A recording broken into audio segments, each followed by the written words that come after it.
అన్నము మీడియంగా ఉడకబెట్టుకోవాలి. ఈరోజు పులిహోర చేయాలనుకుంటున్నాను. మ్యాంగోతో పులిహోర అంటే అంటు మామిడికాయ అయితేనే బాగుంటుందండి. అన్ని రోజులు దొరకపోయినా పర్వాలేదు. నేను తురిమి టీప్స్లో వేసి పెట్టుకున్నాను.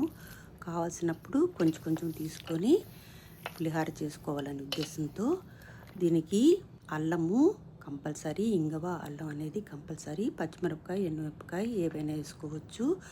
ఈ పులిహోర చేత్తో కలిపితే బాగుంటుంది, కానీ నేను స్టిక్తోనే కలుపుతున్నాను.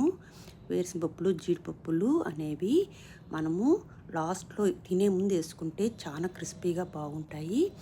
ఈ పులిహోర 2 రోజులైనా చెడిపోదు. ఫ్రిడ్జ్లో పెట్టుకొనైనా తినొచ్చు, లేదంటే పొద్దున చేసి రాత్రి వరకు బయట పెట్టైనా తినొచ్చు, ఎక్కడికి పోదు.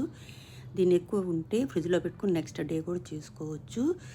ఇవి తినేటప్పుడే వేసుకుంటే క్రిస్పీగా చాలా బాగుంటుంది.